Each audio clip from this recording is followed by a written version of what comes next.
Welcome to the Off the Charts Football Podcast. I'm Matt Manocherian, former NFL scout, currently of Sports Info Solutions, joined by Aaron Schatz, the godfather of football analytics and the founder of Football Outsiders. And here with us to make his case for the Cover Zero Blitz, John Shirley from the SIS R&D team. What's happening, John? Not much, just did some research into looking what type of blitzes our defenses should use more or less, or kind of how they interact with each other. And basically, start at the beginning. Should teams be blitzing more? Should teams be blitzing less? Before we even get into the Cover Zero, what did your research say about blitzing in general? Blitzing in general is pretty intuitive. Just more pass rushers equals a better pressure rate. That should be pretty basic. And to take it back even a little further, the original premise of this whole research was kind of looking more towards cover one and looking at that deep safety in cover one and how many plays he actually can get to. Because you always see on broadcast, the quarterback will look off the safety and then throw to the other side of the field. So is it worth having that guy back there at all? Or should you move him up and have another pass rusher on that play? And the research kind of bears out that it is better to just have him as an extra pass rusher instead of having that guy deep, because he doesn't actually get to a lot of plays, and man-free blitzes where that guy is deep don't actually let up less big plays than a cover zero blitz where you're all out blitzing.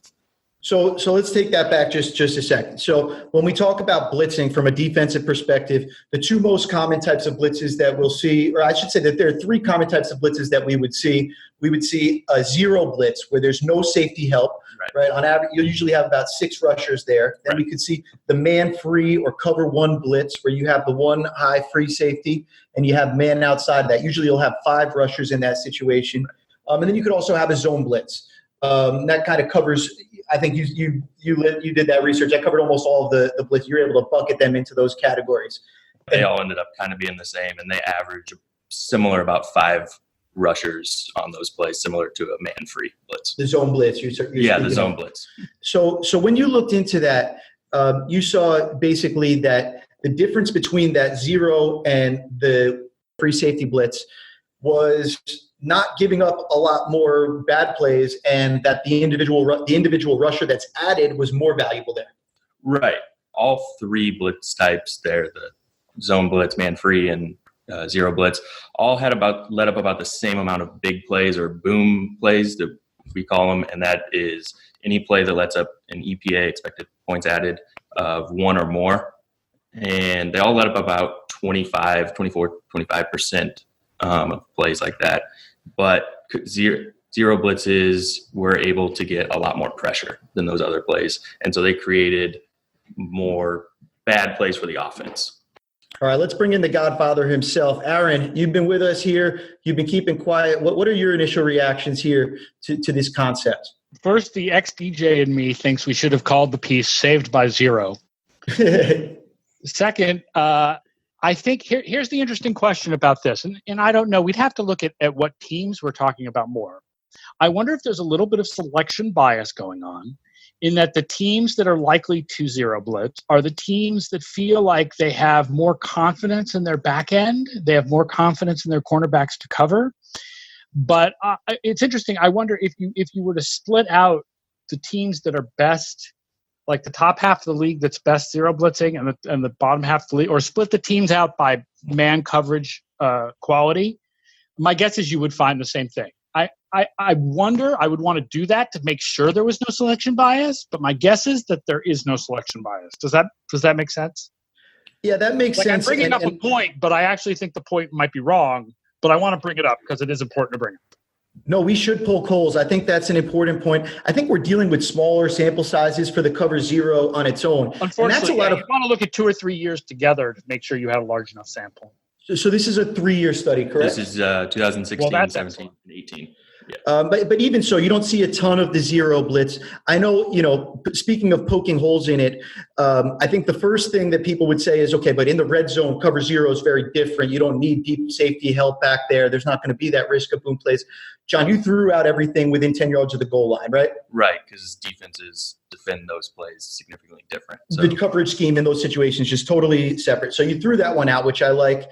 The other thing that I would look at as a potential thing that I would say is what about the big plays, and what about that boom rate and bust rate? And you've kind of debunked that one too, though, where it's not actually that you're giving up more big plays in those situations. There's just that perception. They feel more memorable, when you have that zero blitz and you give up the big play. Yeah, it obviously looks bad on film that happens, and you can blame the defense. Oh, you didn't have a safety deep that would have prevented that play. But most people fear plane accidents more than car accidents, even though car accidents are more likely for the same reason. Right, that's a good analogy. But then even looking at the man-free blitzes, the deep safety in that is only involved in about 8% of plays that he's on the field. And that's whether in the pass game, making a tackle, making a play on the ball, in the air, in coverage. So that extra safety really doesn't get to a lot of plays. And the increase in pressure rate from having an extra rusher kind of makes that more worth it to have that guy rushing. That's what's particularly interesting to me. The idea that when you have a free safety back there, he doesn't actually get involved that much. Yeah, it's interesting. The first place I go is maybe teams are avoiding that part of the field and they're attacking you other places. But it really, 8%, I mean, that seems like nothing. You would expect if you told me, no, I don't want to run cover zero because I'm afraid of people attacking there. If you told me they're only going to attack there 8% of the time, it's like, okay, I'll sign up for that. That was probably the most surprising part of this. Is just I wonder how often the free safety gets used on a cover one that's not a blitz. Right. So running the difference there and seeing how much the blitz affects the ability to target that part of the field. That'd be an interesting thing to look at. And I think that might be kind of in a blitz, you might go to that short passing game or something. So that free safety just isn't in general going to be able to make a play on a blitz. And so maybe if there is no blitz, you can target downfield more and he'll be more involved. I'm fascinated to look at this and see this. I encourage everybody to read it. It's up on footballoutsiders.com. Really fascinating stuff here by John, and always happy when we can share some of our research and put it out into the public instead of hiding it for our team clients or whoever else. Is sometimes some of our other work gets hidden from the public. But John, I thought this was awesome stuff. For me, I'm looking out in the future. I think you've made it clear teams should be running more cover zero. What I want to see in the future is where that limit comes. Is there an amount, like we talk about with passing and rushing, and like we talk about with shotgun and play action, is there an amount where too much cover zero does backfire and we start to see those boom plays start to rear their ugly head? Yeah, I'd imagine that limit is probably lower than, like you said, the passing and rushing and stuff. We might be closer to that one. Yeah, we're probably closer, but it definitely should be used more often than it is right now. Yeah, Todd Bowles approves this message because when I think cover zero, I think those Arizona defenses that he coordinated before he went to be the head coach of the Jets, they used cover zero like all the time. As shocking as I think if you watched football 10, 20 years ago, you would be to see the amount of shotgun and passing and how the game looks today compared to how it looked then. Maybe we'll be watching in 10 years and seeing, cover zero become a real base scheme, not a low sample size thing at all. And we'll be looking back on another era of what were these guys thinking. If we stole any football commentators from 20 years ago and brought them to now, I think the first thing they'd ask is, where did Proset go? Remember Proset? Yeah, just a running back and nobody runs Proset ever anymore. Ever. Yeah. So you have 5 fullbacks on 32 NFL rosters? What? All right, John. Awesome research. Thanks for coming on. Yeah, thanks for having me. That was John Shirley making the case for the Zero Blitz. Awesome stuff there. You can read more about it on footballoutsiders.com. And for the rest of the holiday podcast, this July 4th edition, we're actually going to do a throwback as opposed to listening to me and Aaron talk back and forth like usual. We're going to throw back to when I was on Davis Mattek's TaekCast. And wherever you listen to your podcast, I highly recommend listening to the TaekCast. An awesome podcast, really more of a fantasy slant and a gambling type slant on things with the DFS rather than being what me and Aaron are usually talking about. But I wanted to include this interview on Off the Charts because I thought Davis just did an awesome job of getting to the core of me and learning a little bit more about me that I think some of our listeners don't even know. So without further ado, we're going to play the rest of that interview with me and Davis. This is from almost a year ago at this point during the last 2018 NFL season. But it should be pretty timeless here. And if you're interested in the podcast, I think it's definitely worth a listen. So enjoy.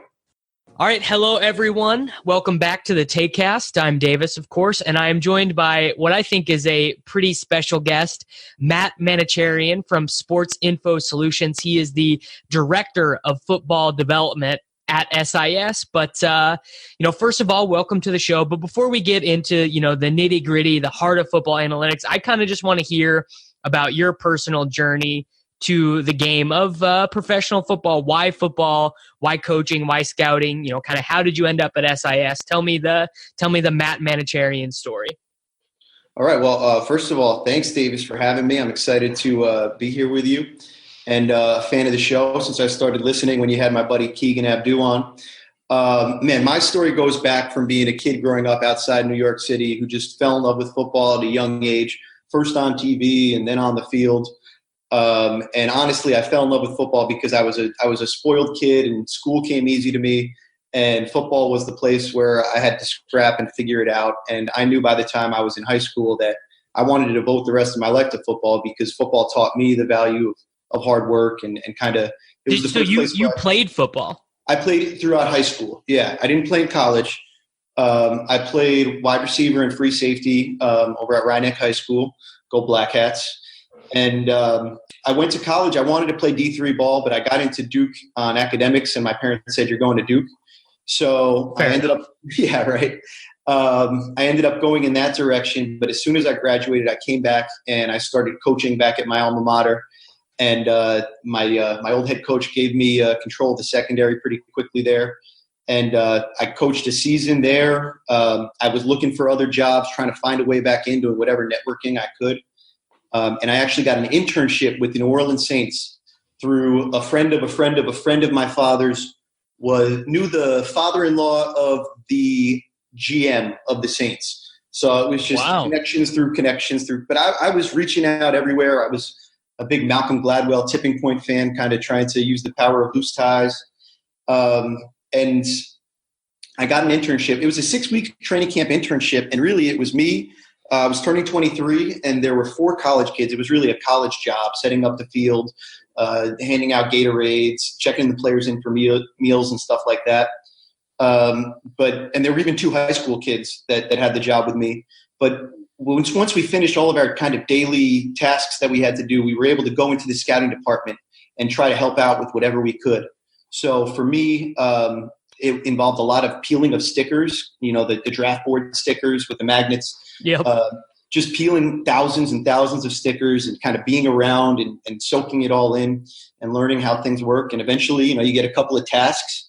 And before I knew it, the 6 weeks was up and I was out of New Orleans and I was back coaching another season of high school football and doing real estate day jobs in New York, which all pay a lot better than football jobs.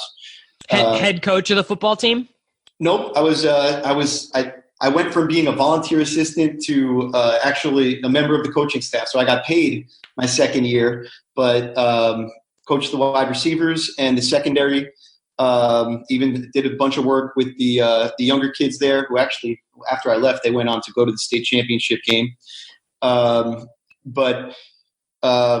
Just kind of grinding it out, very, very small, not big time football at all, but learning, on the ground level, how you teach the real basic things, footwork and learning different schemes and what's going on. And I had the benefit of also being around the Saints. And then sure enough, I got invited to go back to the Saints training camp for an internship that second year. And when I got there, I walked into Mickey Loomis's office and I said, "This year I'm not leaving." And he laughed in my face.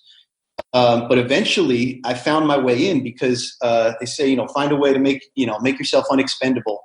Mm-hmm. And I ended up doing that by figuring out that the crazy special teams coach, awesome guy, Greg McMahon, he wanted somebody to film the kicker's foot, the punter's foot during practice, every kick during practice. He wanted to film right on that foot.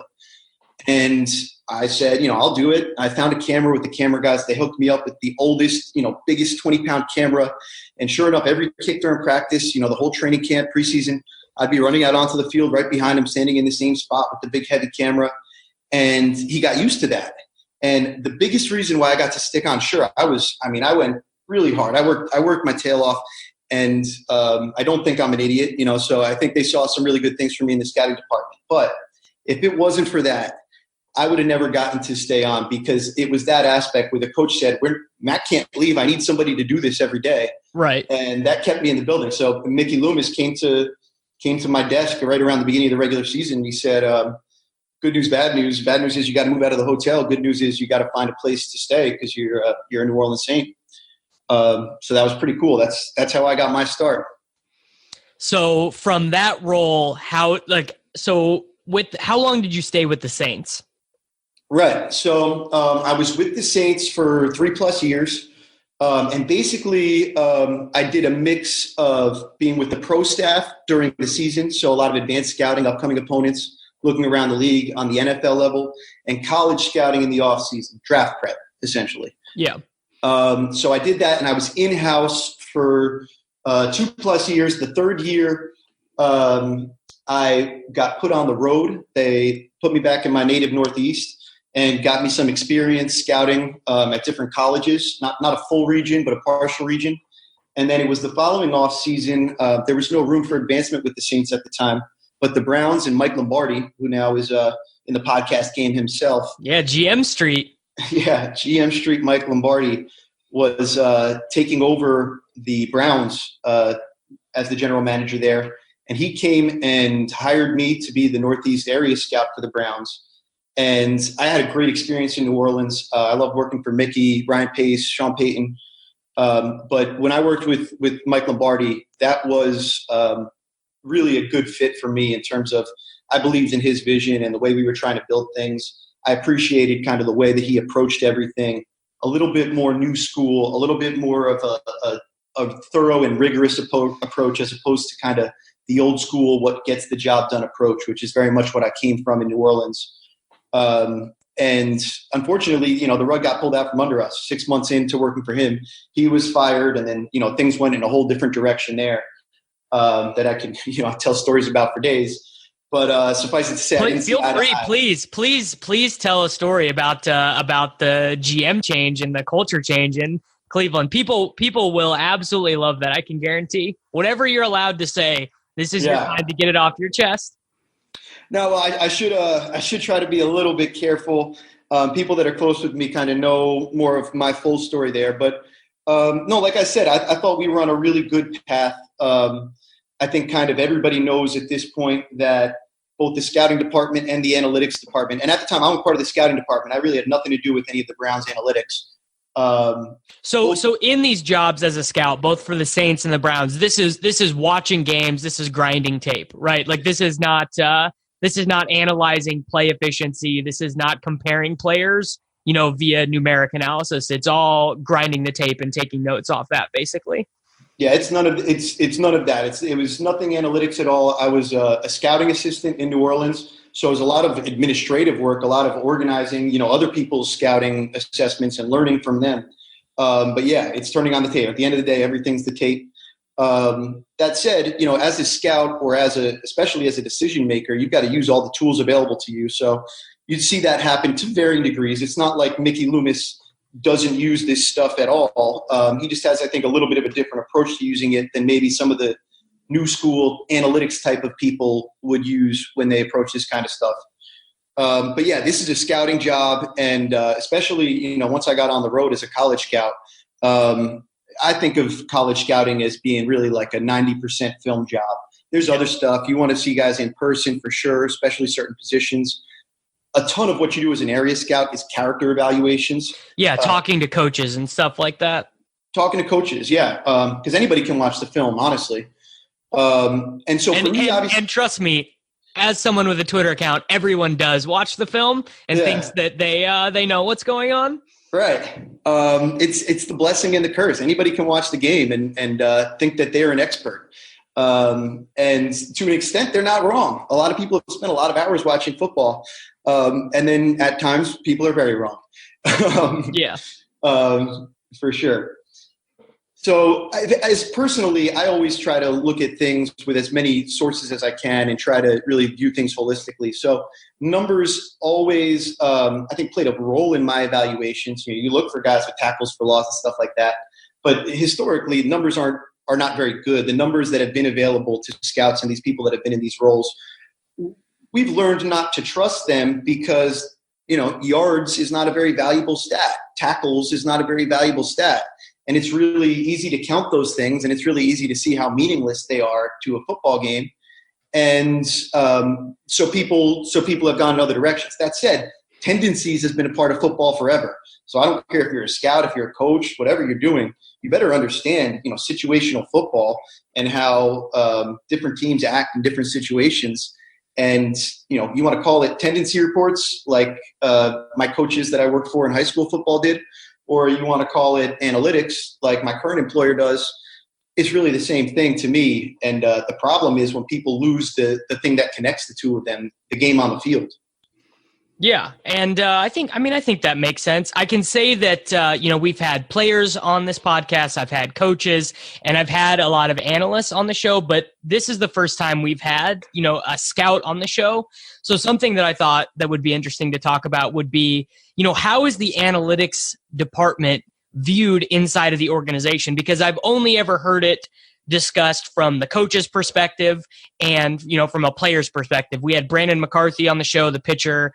He actually just retired, but was, a Brave, a Yankee. And he talked about how the analytics department would bring them information. It would basically just be in a booklet, right? Like they would bring a booklet of tendencies and be like, if you're really successful when you do this, less successful when you do this. But from a scouting department, kind of how do you guys view the analytics department, especially your time with the Saints and the Browns? Like, what is the role of these analytics departments in the organizations right now? Like, what are they actually doing that impacts what happens on the field? You make me think of that scene in Moneyball when Jonah Hill's character is first getting introduced, and there's all the old school scouts. There's definitely some of that. There's definitely a bunch of that, and in fact, there's a real disdain for a lot of it because people that understand football really well and spend a lot of time understanding this stuff sometimes get some poorly thought out opinions or some shortcuts that aren't really understanding the whole thing. And that can turn them off to stuff really quickly. So some guys have already been turned off and some guys have been approached with it and with a different mindset and an open mind. What I can tell you in New Orleans is when I was there wasn't a scouting department, an analytics department. Now there is.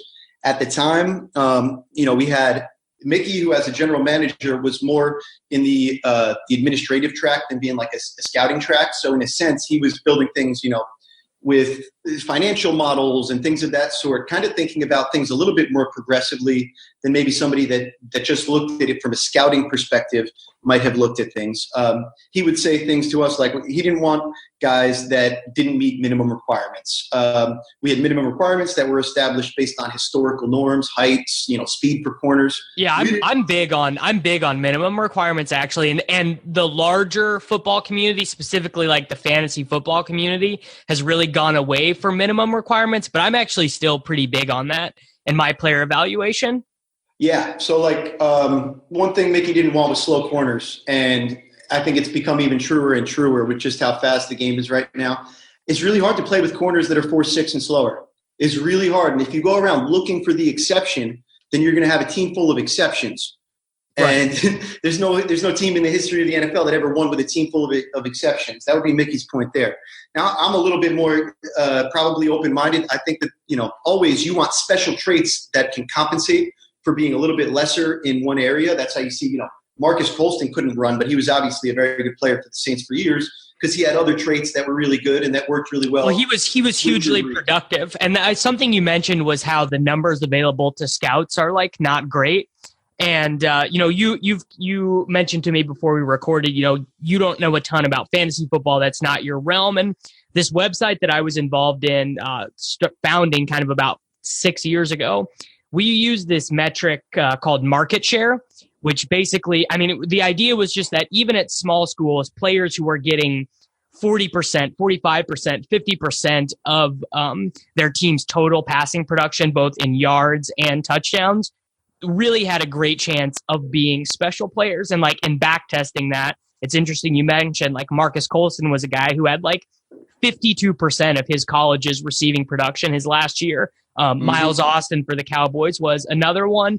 Pierre Garçon at Mount Union. These guys, they're just so good that they transcended the competition. And I guess I wonder is that idea at all prevalent inside of NFL teams, or is that a completely non-discussed concept?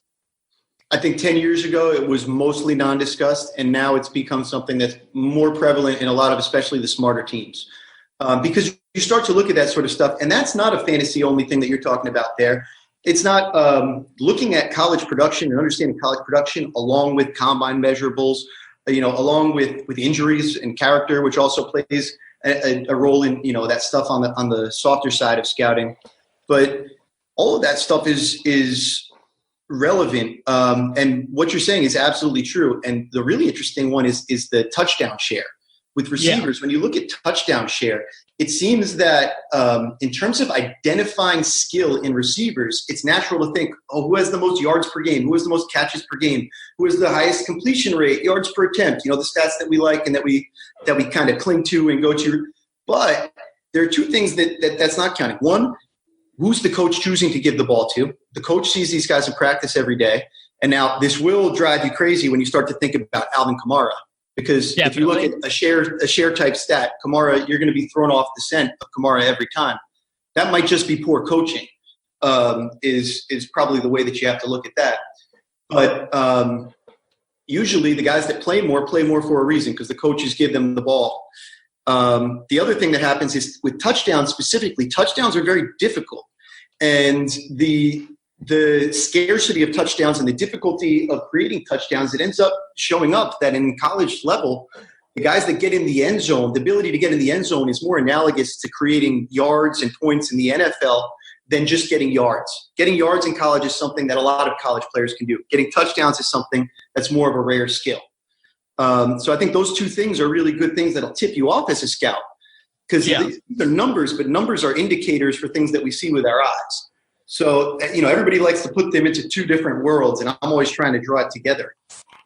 Yeah, and I think along those lines, what is your sense of how the football people are viewing the analytics now? Your time, you're at SIS now, but kind of what's your sense of how, not only the prospect evaluation numbers, but like the stuff that you guys are doing at SIS, the stuff that the next gen guys are doing, like how much are the football people, the coaches, the scouts, how much are they embracing this new wave of football research?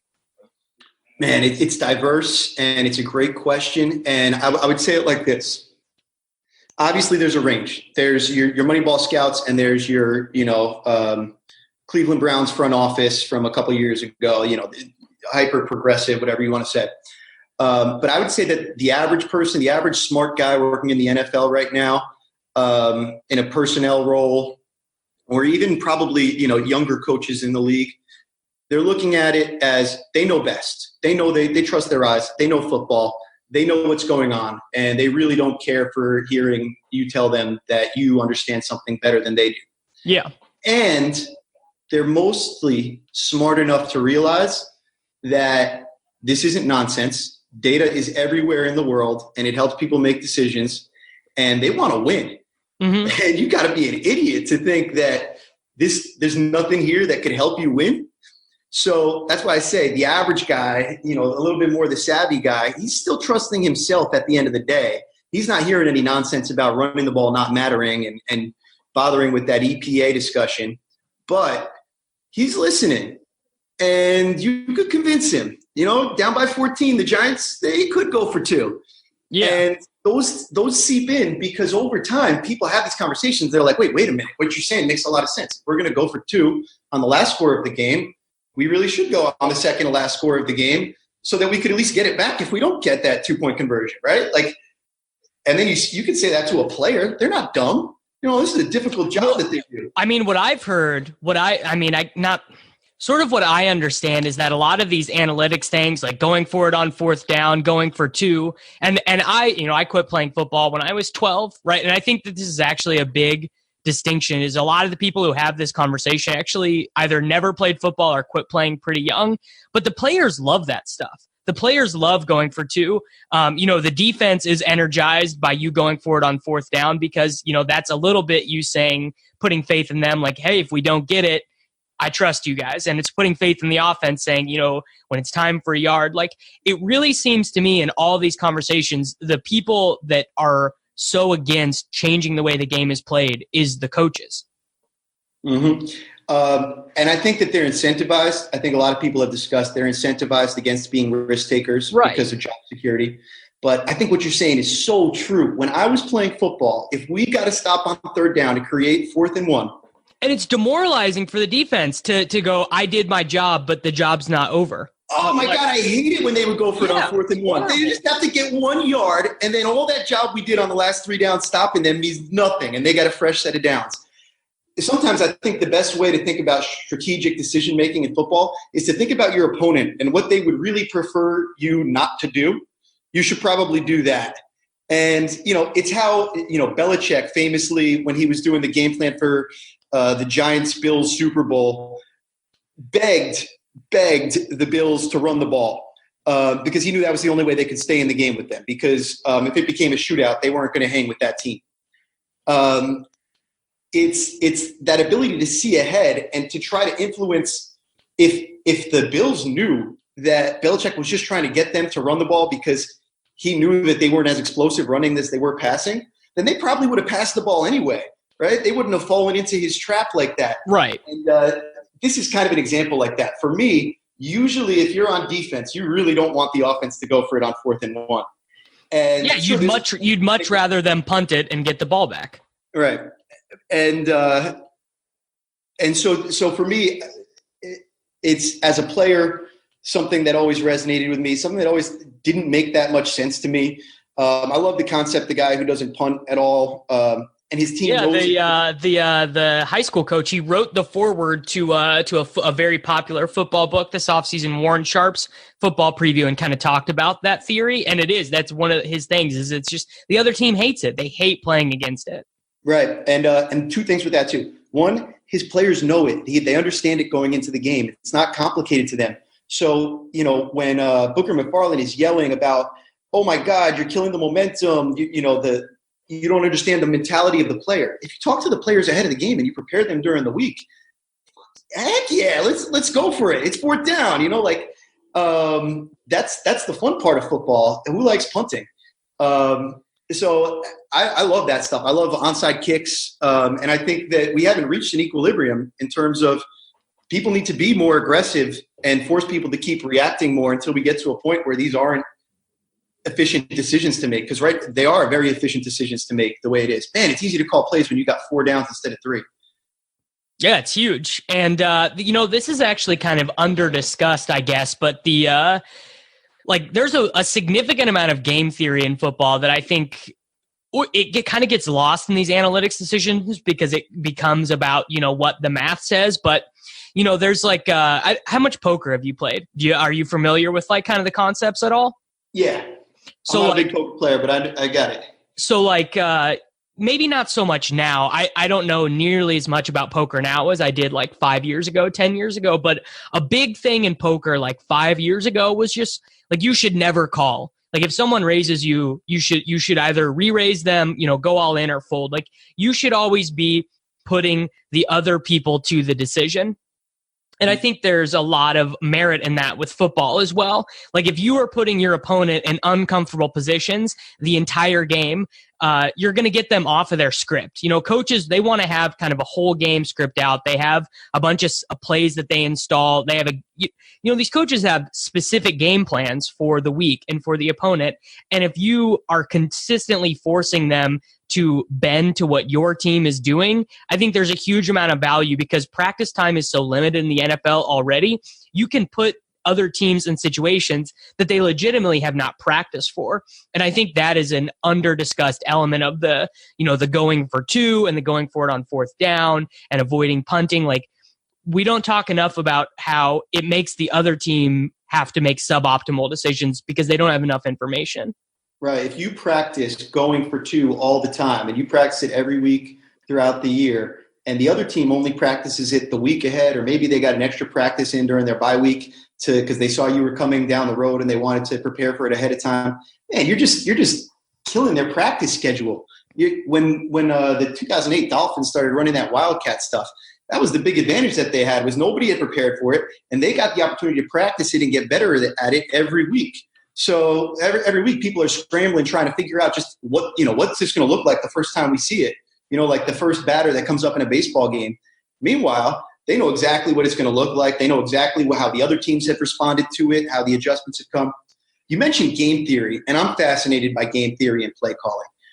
We would all agree. I am too. I have a theory that that like a robot would maybe be a better play caller than even like Sean McVay. Just through like analyzing, and it's not possible now because we don't have enough player tracking data. But I think like when all the helmets get microchipped and all of that stuff comes in, I have this theory that like AI play calling could be like incredible and could present play calls and stuff that coaches would not dream of.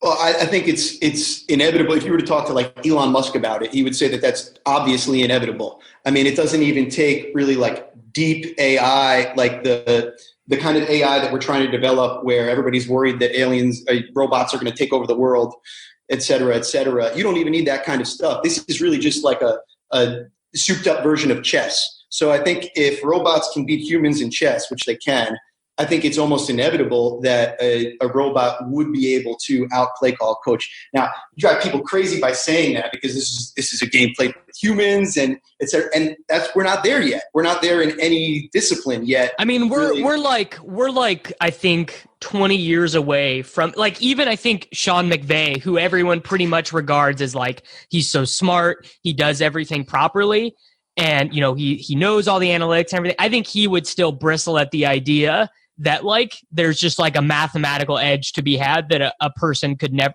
I don't think a person could get themselves to always call the most optimal play. If they had it on their iPad, if the iPad comes up and it says this is the play you should run, it's going to have a success rate of this, and this in this situation. I think any person in charge would have hubris to change that play call several times a game. I don't think there's any way that a coach would call the most mathematically perfect game because humans just can't do that. So the interesting question is, fast forward to 2040 or whatever it is, we have Sean McVay, grizzled veteran at this point. He's the genius that we all thought he was, and he's having a great career, and he's going to be competing against the football coach robot that's been optimized.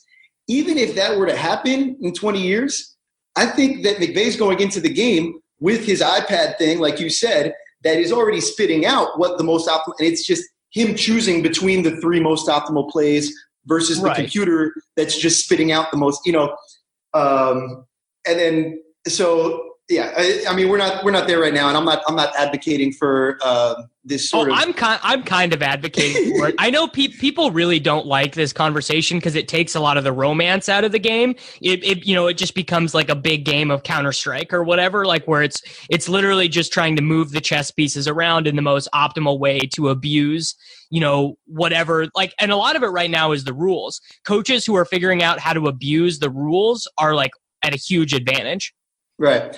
I mean, you can also look at it. There's like the strategic element with all of this.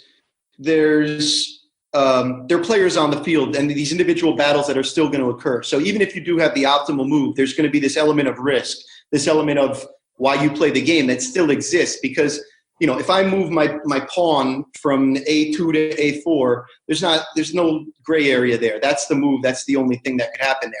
But in football, if I have what was the matchup last night that was Jawan James against J.J. Watt. I can think that J.J. Watt's going to kill Jawan James every time. And most of the time he probably will. But there's more than half the plays in the game that Jawan James didn't get abused. Right, didn't get blown by. Yeah. Right? So on some level, there's the probabilities and the percentages that go in there. And you could simulate it as well as you could play it. But even, you still will have that element of why you play the game. Even if you optimize everything perfectly, there's far from a guarantee that the better play caller wins the game. Yeah, there's enough noise and variance in the game of football that it's not a game of chess, because chess has, X number of outcomes, whereas like I think the total number of outcomes on any given play is so wide that I mean there is always going to be a human element to this specific game. Like it's not anytime you take something away from one-on-one interactions and you make it 22 interactions on any given play, like there's just such a wide range of things that can happen. So maybe the computer can't call the right plays because it doesn't see what, the defender banged up his hip on one play. And maybe that's like an example of something that coaches are really good at, is they can observe and they can say, this cornerback is tired. We need to call a go route for Will Fuller here because the cornerback who's on him is winded and we have a chance. And like maybe the computer is not able to properly optimize for that decision making. In the future, maybe. Right now, certainly not. Yeah, we got to chips in the helmet. And so this is happening in European soccer right now, and in basketball. Everything about the players is being tracked. Heart rate, how fast they're moving, how many miles they're running. And like, we don't have any of that for the NFL yet. And that's the new wave. That's the machine learning wave that can like honestly change everything up. But we're just not there yet because we don't have enough data. Yeah, it's interesting because they have a lot of that stuff in practice, but not actually in the games. And I believe it's true in the NBA that they are allowed to do the heart rate monitoring and the effort monitoring and stuff in practice, but it's still not allowed in the games as well. Right. They negotiated that in the CBA, right? Yeah. So I think a good example here, and this is actually the fantasy listeners will be pretty interested in this, how this happens inside of the building. So say, for example, we have a coaching staff who's just like clearly using a less talented and less efficient player when there are better in-house options that exist. I think a great example would be Detroit right now with LeGarrette Blount when they have Kerryon Johnson there. We just saw Mike McCoy basically get fired because he couldn't get David Johnson moving and into space. How organizationally, or even from like the scouting department, how would it be communicated? Like, look, you need to run Kerryon Johnson more often instead of LeGarrette Blount, or David Johnson is being used in a really non-optimal way. You need to use him this way. How do you think that conversation would go? Or have you ever been privy to those conversations inside of the scouting department to the coaching staff? Coaches don't like those comments. They really don't. And that's my sense, is that it's a very hard conversation to have with the coach. They coach. They want to coach. They're most, aside from the GM, all the coaches make more money than everybody in the scouting department. They want to coach. That's what they're paid to do. That's their job. And they prefer you to not tell them how to use their players. Do the shopping and let me do the cooking. Is sort of. Well, kind of vice versa. How much input does the coaching staff have on like, look, I need Marcus Wheaton to make this team effective? Or like Matt Nagy was like, look, I need Taylor Gabriel. Like Taylor Gabriel got crazy money. Like no one expected him to be paid that much. And the Bears paid him, I think it's like $15 million guaranteed or something, because Matt Nagy knew he needed a player like that in his offense. So how much input does the coaching staff have on drafting and free agency and stuff like that? So I would say that in my experience, there's more input in that direction. Now, the Browns famously, after I left, had some issues where the GM was trying to get in the coach's ears and texting him on the sideline or something like that. And that kind of nonsense. And I do think there's a place, like we see in baseball, where the managers don't even do anything anymore. The decisions are made by the analytics people, and they're just communicators of that information. I do think that if you're a wise coach, you would like to hear this intelligent stuff. When we were in New Orleans, Ryan Pace was our director of pro scouting, now the GM of the Bears. And Sean Payton trusted Ryan Pace. That's a big part of the reason why Ryan has his current job. Sean Payton trusted him because he came with good information to the coaches. He came with good, whether it was analytic information or scouting information. Obviously with Ryan, more scout than analytics, but he came with good information. He developed trust. And when you develop that trust, the coaches might have more of an open mind. At the end of the day, it's going to come down to them. Now, the other thing going on, like you were asking in the other direction, Mickey Loomis and Sean Payton, they have an unbelievable relationship. If there's one thing that makes that organization, it's the two things that I would say. The relationship between Sean Payton and Mickey Loomis, and the relationship between Sean Payton and Drew Brees. Those two things are just really, really special. a lot of people don't realize Sean used to be a quarterback. He was a quarterback in college. He was actually the NCAA all-time leader in passing when he graduated from Eastern Illinois, ahead of Tony Romo and Jimmy Garoppolo. I had no idea he went to he was at Eastern Illinois. I knew he was a quarterback, but I didn't know that. Yeah, and he also played a part of the role in discovering Tony Romo in Dallas, really, and that's part of that connection there. So yeah, he was a player in his own right. He was undersized, and it makes a lot of sense to me that he sees the game very similarly to Drew, and they've been able to have such a connection. They really see the exact same things. They see great overlap from one another. Where what one misses, the other one will see, and there's ultimate trust. That's one thing, obviously, but getting back to the GM and the head coach, there is so much trust that these guys have in one another. I think Mickey would prefer that Sean had all the final decision-making say at the end of the day, because he is going to call the plays on the game. And at the end of the day, Mickey's trying to get Sean the players that he needs. And that's the way that it should work. And that's the right thing that's going on there. At the same time, Sean was very trusting. He has his full job on his hands, running a coaching staff, dealing, with the 53 guys on the team. He really didn't want to concern himself with also running a scouting department or an analytics department.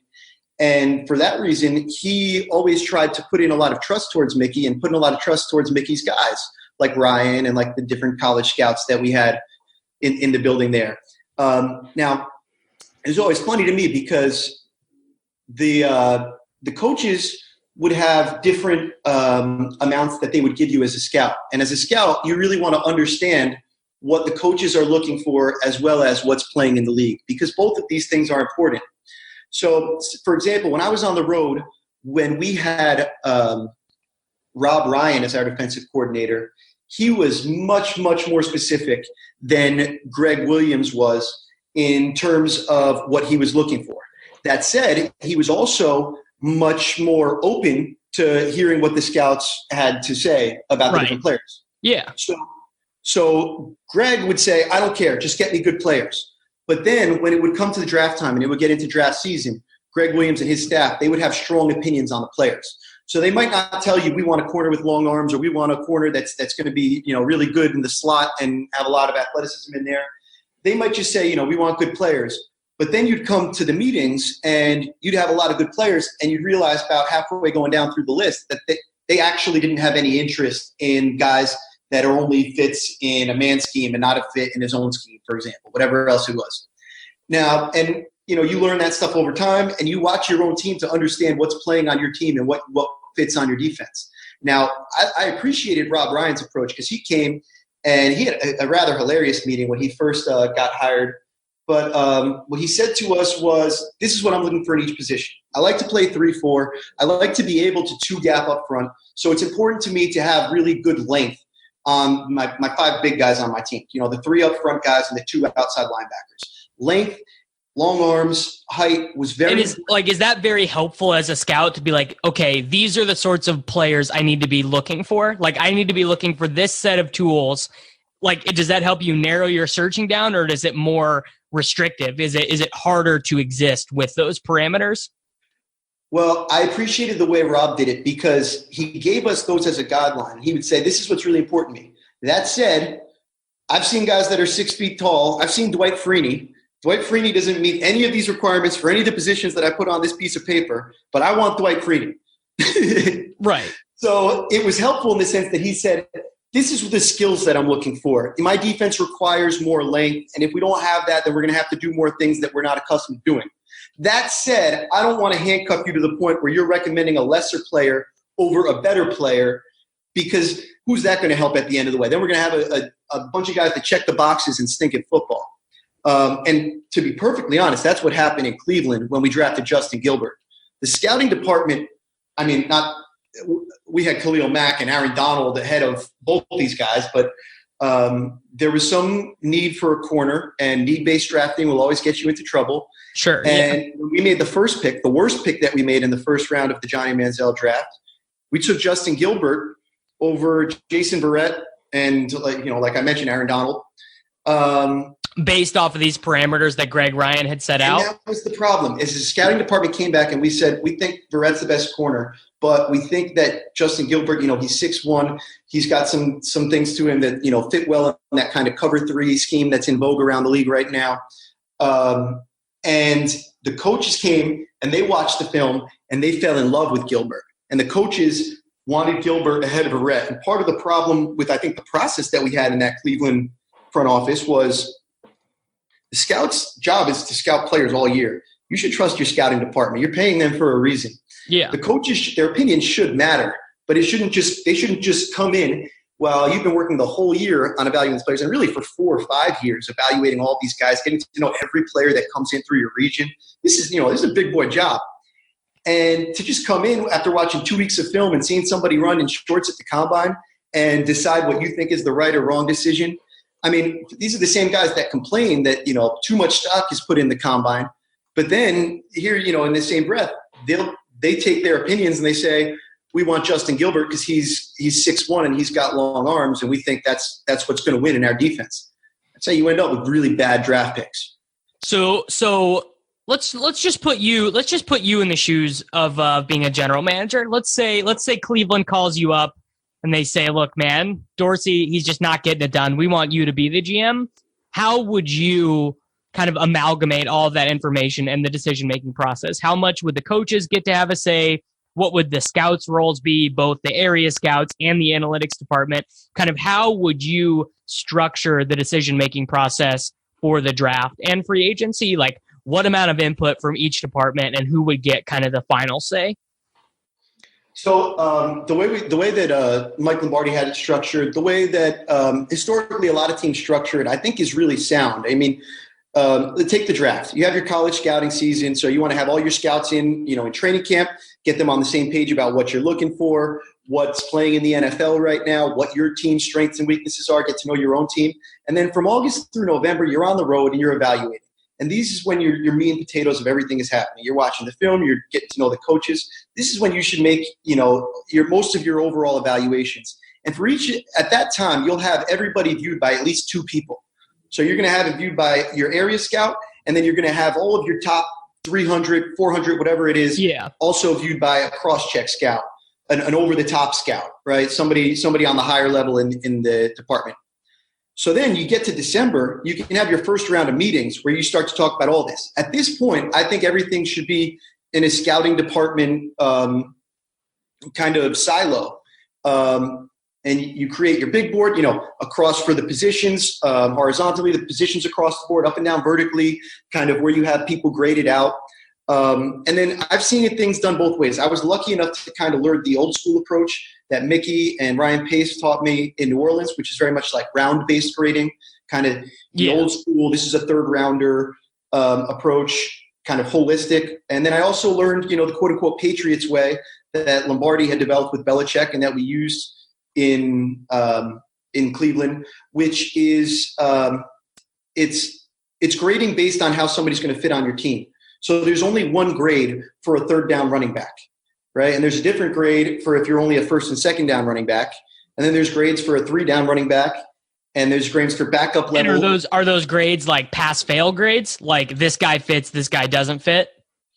The grid ends up looking exactly the same as your round-based grades, but it's preset. So instead of the top left set being your first-round quarterbacks and then right below that your second-round quarterbacks, in this, your top level is your quarterbacks who are elite prospects, Pro Bowlers down the road, first-year starters. Then your second rung below that is guys that can become a starter by the beginning of their second season, a high-quality starter. Then your rung below that is what we would call a win-with starter, a guy you don't win because of, but you can win with. And then you get to your, ideal backup level and all that kind of stuff. And all of those correspond to rounds. Of course, you're not – eventually a round gets placed on it. Yeah. But while you're going around the whole year and while you're looking and placing players into these boxes, what it allows you to say is not be nitpicking between 2 running backs that you think are both going to be starting level players throughout the year. You just throw them into that same grade level, and then you stack them within the grade levels. And then you can work with your board and kind of consolidate things horizontally so that, you can stack your quarterbacks against your running backs, against your receivers, linemen, et cetera. But this kind of approach was meant to provide a little bit more rigor, because you might look at a guy and say second round, and I might look at a guy and say fourth round, and that's kind of the end of the discussion. But if we look at the guy and you say, I think this guy is going to be an every down 3 technique for us. He can play on first and second down against the base package. He can play on third down and provide a real pass rush help for us. This is how he fits into our team. And I can say I either agree with that vision, or I say, I agree with you about first and second down, but for me, I don't think this guy's a third down. He's not adding to our pass rush. He's not upgrading over the guy that we currently got playing there. So that's why you have your grade on him, and that's why I have my grade on him. And at least we can see there what the difference in how we see these players is. And we can be in agreement at the beginning of the season of, if we find somebody that's that 3-down player, then yes, he's worthy of that 6-7 grade, that 6-8 grade, which is really, kind of the second round range is where it ends up being on that scale. Yeah. Wow. That's a lot. I think the people will be pretty fascinated by that. So before we go over to the bonus part of the podcast, and there will be probably a 10-15 minute bonus conversation on the Patreon here with Matt. I wanted to cover what his actual role is now, his actual job. We've talked so much about being a scout and inside of organizations, but you are actually the director of football development at Sports Info Solutions. So kind of the last thing here before we go over to the Patreon is, what is some of the most revelatory and important work that has happened while you've been the director of football development at SIS? What is the biggest things you've learned about this game that we all love so much? So, maybe a little bit the cop-out. I'll start with the cop-out answer, and then I'll give you a little bit of good stuff. But for me, the whole thing that we're doing is really what's the most important thing about it for me. Baseball Info Solutions was started in 2002. John DeWan and Bill James came together, and they had done a lot of great work with Stats Inc. and the historical baseball analytics stuff. And they wanted to build a deeper data set of the most accurate, timely, and helpful, really actionable information for teams, and then also to educate everybody about the game. And they've had an incredible level of success. They work with 25 of the 30 major league teams. And everybody knows Bill James and Moneyball and all that kind of stuff. And that's all great. In 2015, they got into football, and they have all this great data collection, this proprietary technology that they use to do all of this collection, the IT department that creates these programs and does this great data validation and auditing and all things that I can't even understand. And then our R&D staff, which is, the real geniuses, I think, the people that are working every day in R and in SQL and grinding through the code and trying to make new advancements and new ways to look at the game. So we had this whole infrastructure. They just didn't really know football that well.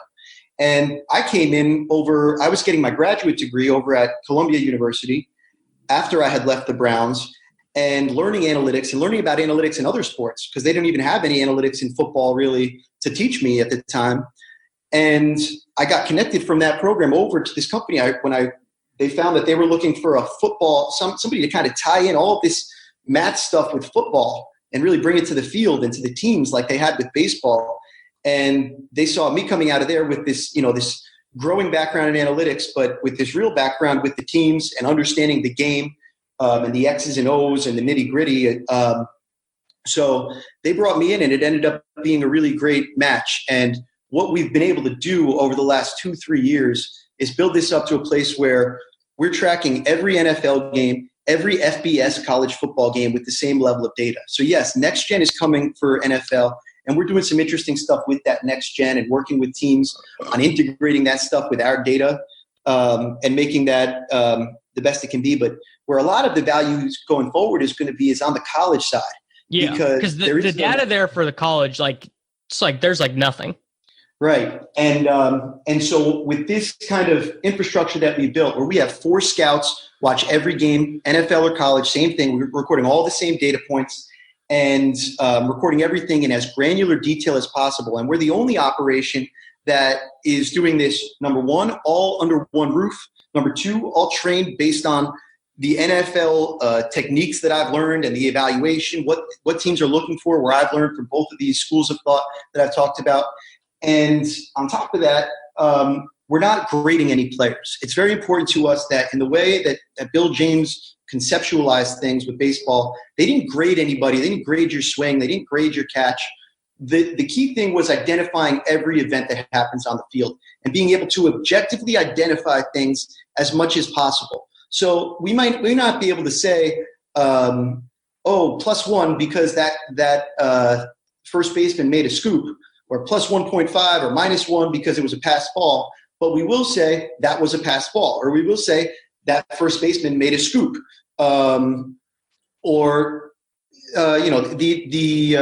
the examples go on and on. In football, we try to do the exact same thing. We try to record all these objective events in as granular detail as possible. And what this is doing between that and our in-house operation, all the data validation and auditing that we do, and just having the scouts next to each other so that they can all agree about what Tampa 2 is versus what cover 2 is, and we can all be on the same page on all of our definitions. All of that stuff is creating a data set that's going to allow everybody to understand football in a much deeper level, on both the NFL level and on the college football level. And it's going to be foundational for years to come if it's been anything like it's been on the baseball side.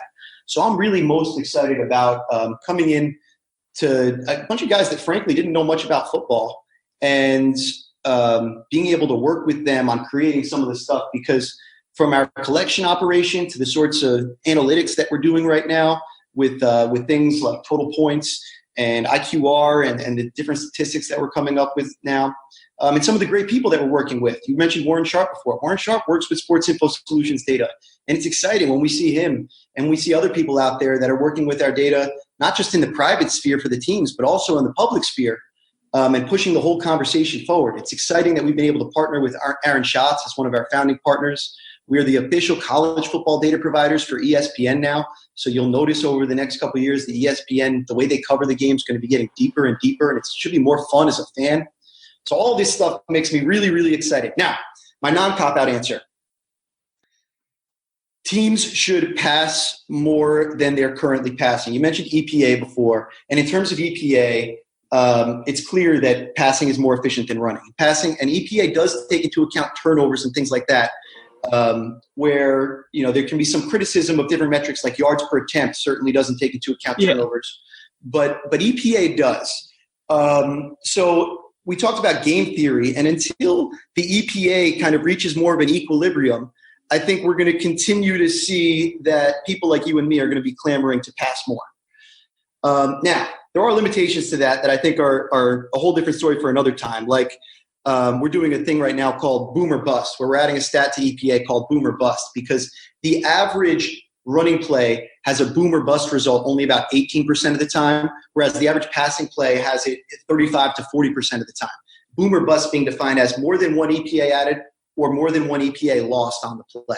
So what that does is it helps you see that, no, sacks and interceptions do happen more. These negative plays do happen more on passes than on runs. So coaches aren't totally out of their mind to choose something that's less riskier, even if it has less of an expected payoff at the end. We see this in the stock market every day, right? You can get something very risky with a very high return. You can get something less risky with a lower return. Now, I still think teams should be passing more, but there's some more context there. Other thing teams should be doing more, play action. You should probably be running play action almost every time you drop back to pass. Yeah. Jet motion is looking like it's one of the best kinds of play action. You get an extra player in the backfield, so you lose a vertical threat on the line of scrimmage. But man, it stretches the defense. And what we're seeing is that on run plays, jet motion doesn't make a big difference. Surprising. I know that was a big surprise for my high school coach to find out. But on passing plays, the jet motion is abusing defenses. It's causing all kinds of players to get out of position and stretched out wide. And when we see that paired with the rise of the slot positioning, not necessarily inside and outside receiver, but what a football coach would call a nasty split, where you kind of got a less than 6-yard split between the tight end or the offensive tackle and the receiver. So not necessarily the slot per se with somebody outside of you. The combination of the way that this is changing the angles on the football field, it's got to be utilized more. Other things, shotgun. Shotgun plays are more efficient on average than non-shotgun plays. That's something that's really interesting to find there. And finally, We're seeing, again, boom bust. We see that man is more boom bust than zone. Zone is a little bit safer than man. But we see that on average, NFL teams are really, really struggling in zone these days. We've seen quarterback rating go up across the league. This year, quarterback rating against zone, total, across the league. That makes intuitive sense to me, given the rule changes and given how it's just much harder to be physical. It makes total sense to me. It's tough. And teams are exploiting it. And teams are really exploiting it. So these are the things that we're looking at the Rams doing. We're looking at the Chiefs doing. If I can kind of distill the things that they're doing just more often than other teams are, that's helping their offense be better.